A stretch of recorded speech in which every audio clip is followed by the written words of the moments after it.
قرآن ہے میرا رہنما قرآن، شفا ہے نور ہے قرآن، جلا دل کی میرا قرآن، رضا رب کی میرا قرآن، قرآن قرآن۔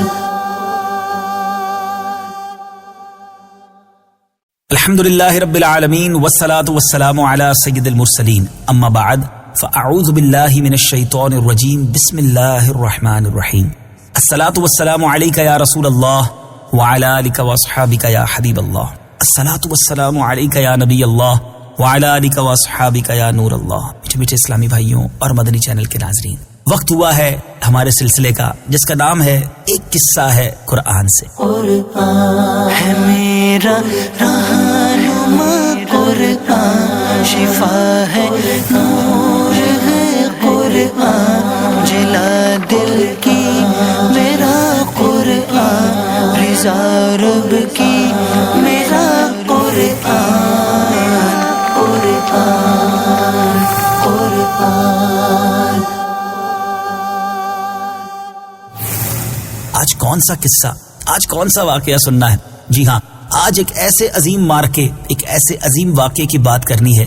ایک ایسی بھی جنگ اس دنیا میں ہوئی جس جنگ کو لڑنے کے لیے سپاہیوں کے ساتھ ساتھ فرشتے بھی نازل ہوئے۔ جی ہاں، اسلامی تاریخ کا ایک سنہرا باب۔ آج بات ہوگی غزوہ بدر کی۔ یہ وہ جنگ ہے جس میں اللہ تبارک و تعالیٰ کی طرف سے مسلمانوں کی مدد کے لیے 5000 فرشتے میدان جنگ میں آئے۔ یہ کب آئے، کیسے آئے، کس وجہ سے آئے، اور اس میدان میں ان کے تشریف لانے کے بعد اس جنگ کے نقشے کا کیا بنا؟ آئیے قرآن سے یہ واقعہ آپ کی طرف بڑھاتا ہوں۔ یاد رہے، اسلامک ہسٹری کا، اسلامی تاریخ کا یہ سنہرا باب ہے۔ ہم کو، ہمارے گھر والوں کو، ہمارے بچوں کو بھی ان تمام سنہرے واقعات کے بارے میں ضرور معلومات ہونی چاہیے۔ جنگ بدر کفر و اسلام کا مشہور ترین مارکہ ہے۔ 17 رمضان مبارک سن 2 ہجری میں مکہ اور مدینہ کے درمیان مقام بدر میں یہ جنگ ہوئی۔ اس لڑائی میں تعداد اور اسلحے کے لحاظ سے مسلمان بہت ہی کمتر اور پست حالی میں تھے۔ مسلمانوں میں بوڑھے، جوان، بچے، انصار و مہاجرین کل ملا کر 313 مجاہدین اسلام علم نبوی کے زیر سایہ کفار کے ایک عظیم لشکر سے نبرد آزما تھے۔ سامان جنگ کی قلت کا عالم یہ تھا کہ پوری اسلامی فوج میں 6 زرہیں اور 8 تلواریں تھیں، اور کفار کا لشکر تقریباً 1000 نہایتی جنگجو اور بہادروں پر مشتمل تھا، اور ان بہادروں کے ساتھ ساتھ 100 بہترین گھوڑے، 700 اونٹ اور قسم قسم کے مہلک ہتھیار تھے۔ اس جنگ میں مسلمانوں کی گھبراہٹ اور بے چینی ایک قدرتی بات تھی۔ حضور اکرم صلی اللہ تعالی علیہ وسلم رات بھر جاگ کر خدا عز و جل کی بارگاہ میں مصروف دعا تھے کہ الہی، اگر یہ چند نفوس ہلاک ہو گئے، اگر یہ چند لوگ ہلاک ہو گئے تو پھر قیامت تک روئے زمین پر تیری عبادت کرنے والے نہ رہیں گے۔ یہ تاریخی دعا ہے۔ کیا رکت ہوگی کہ رحمت للعالمین صلی اللہ تعالی علیہ وسلم رب العالمین کی بارگاہ میں محو دعا ہے۔ دعا مانگتے ہوئے آپ کی چادر مبارک آپ کے مبارک کاندھوں سے زمین پر تشریف لے آئی اور آپ پر رکت طاری ہو گئی، یہاں تک کہ آنسو جاری ہو گئے۔ حضرت ابوبکر صدیق رضی اللہ تعالیٰ عنہ آپ کے یار غار تھے۔ آپ کو اس طرح بے قرار دیکھ کر ان کے دل کا سکون و قرار جاتا رہا۔ انہوں نے چادر مبارک کو اٹھا کر آپ کے مقدس کندھے پر ڈال دیا اور آپ کا دست مبارک تھام کر بھرائی ہوئی آواز میں بڑے ادب کے ساتھ عرض کیا کہ حضور اب بس کیجیے، اللہ تعالیٰ ضرور اپنا وعدہ پورا فرمائے گا۔ اپنے یار غار صدیق جان نثار رضی اللہ تعالیٰ عنہ کی گزارش مان کر آپ نے دعا ختم کر دی اور نہایت اطمینان کے ساتھ پیغمبرانہ لہجے میں یہ فرمایا۔ چنانچہ پارہ 27 سورہ قمر آیت 45 میں ارشاد ہوتا ہے، سَيُهْزَمُ الْجَمْعُ وَيُوَلُّونَ الدُّبُرَ۔ ترجمہ، عنقریب سب بھگا دیے جائیں گے اور وہ پیٹھ پھیر دیں گے۔ میٹھے میٹھے اسلامی بھائیوں، دعائے مصطفیٰ ہو چکی ہے، صبح جنگ کا سما ہے، اور اس جنگ میں 313 مسلمانوں کے سامنے 1000 کا لشکر جرار ہے۔ اس جنگ کا نتیجہ کیا نکلا؟ اس صبح ایسا کیا ہوا کہ آج بھی بیان کریں تو ایمان تازہ ہو جاتا ہے۔ صبح کو حضور اکرم صلی اللہ تعالی علیہ وسلم نے ایسا ولولہ انگیز واز فرمایا کہ مجاہدین کی رگوں میں خون کا قطرہ قطرہ جوش و خروش کا سمندر بن کر طوفانی موجیں مارنے لگا، اور آپ صلی اللہ تعالی علیہ وسلم نے یہ بشارت دی کہ اگر صبر کے ساتھ تم میدان جنگ میں ڈٹے رہے، اللہ تعالیٰ تمہاری مدد کے لیے آسمان سے فرشتوں کی فوج بھیج دے گا۔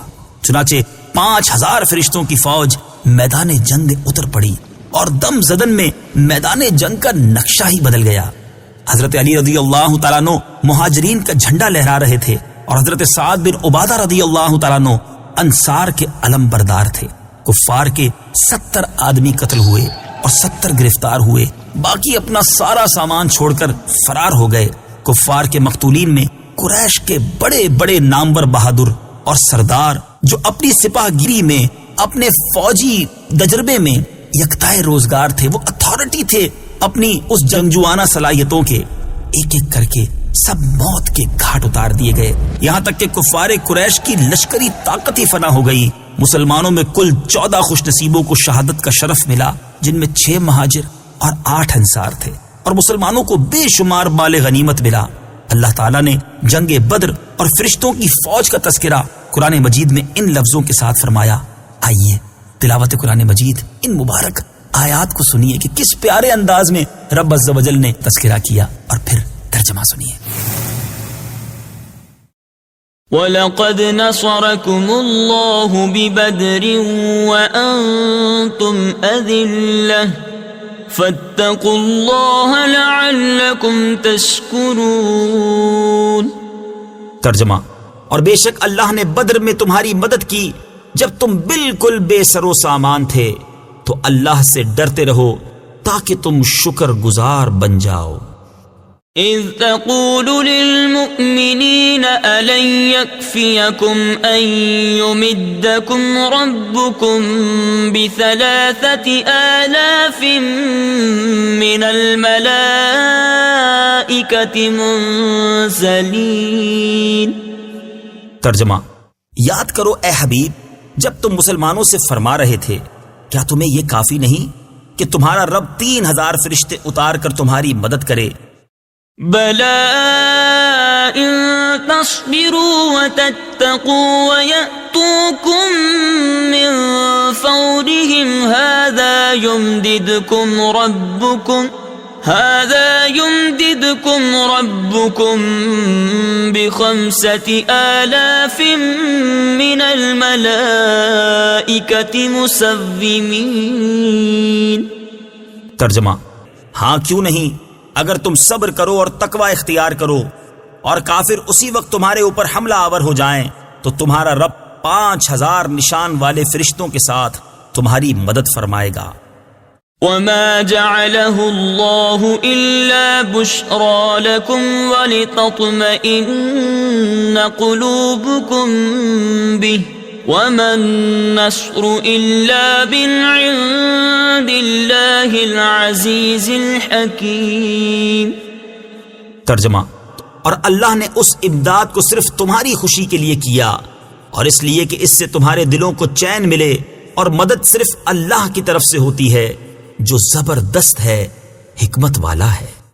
میٹھے میٹھے اسلامی بھائیوں، اس مبارک واقعے کو جب بھی سنتے ہیں، جب بھی پڑھتے ہیں، ایمان تازہ ہو جاتا ہے۔ آج اس قصے کو سننے کے بعد میں نے اور آپ نے کیا سیکھنا ہے؟ علماء بڑے پیارے پیارے مدنی پھول ہمیں بتاتے ہیں کہ جنگ بدر میں مسلمانوں کی تعداد اور سامان جنگ کی قلت کے باوجود فتح مبین نے مسلمانوں کے قدموں کا بوسہ لیا۔ اس سے یہ سبق ملتا ہے کہ فتح کثرت تعداد اور سامان جنگ کی فراوانی پر موقوف نہیں، بلکہ فتح کا دار و مدار نصرت خداوندی پر ہے، کہ وہ جب چاہتا ہے تو فرشتوں کی فوج آسمان سے میدان جنگ میں اتار کر مسلمانوں کو فتح و نصرت عطا فرما دیتا ہے، اور مسلمان قلت تعداد اور سامان جنگ نہ ہونے کے باوجود فتح مند ہو کر کفار کے لشکروں کو تہس نہس کر دیتے ہیں۔ مگر اللہ تعالیٰ نے اس کے لیے 2 شرطیں رکھی ہیں، ایک ہے صبر اور دوسرا تقوی۔ اگر مسلمان صبر و تقوی کے دامن کو تھامے ہوئے خدا کی مدد پر بھروسہ کریں تو اللہ تعالیٰ انہیں ہر محاذ پر فتح مبین عطا فرمائے گا، اور مسلمانوں کے قدم جو ہے وہ کامیابی چومے گی۔ میٹھے میٹھے اسلامی بھائیوں، بس ضرورت اس بات کی ہے کہ صبر و تقوی کے ہتھیاروں سے لیس ہو کر خدا کی مدد کا بھروسہ کر کے ہمیں زندگی گزارنا چاہیے، کیونکہ اللہ تبارک و تعالی مسلمانوں کی ضرور مدد فرماتا ہے۔ قرآن میں اللہ تعالیٰ فرماتا ہے وَمَا النَّصْرُ إِلَّا مِنْ عِنْدِ اللَّهِ. ترجمہ، اور مدد صرف اللہ کی طرف سے ہوتی ہے. کہنے والے نے کیا خوب کہا ہے، کافر ہو تو تلوار پہ کرتا ہے بھروسہ، مومن ہو تو بے تیغ بھی لڑتا ہے سپاہی. اللہ تعالیٰ ہمارے جذبہ ایمانی کو اور طاقت اور عروج عطا فرمائے. مدنی چینل دیکھتے رہیے. قرآن پاک کا ایک اور خوبصورت واقعہ لے کر پھر حاضر ہوں گے. صلو علی الحبیب صلی اللہ تعالی علی محمد صلی اللہ علیہ وسلم. قرآن ہے میرا رہنما، قرآن شفا ہے، نور ہے قرآن، جلا دل کی میرا قرآن، رضا رب کی میرا قرآن، قرآن قرآن.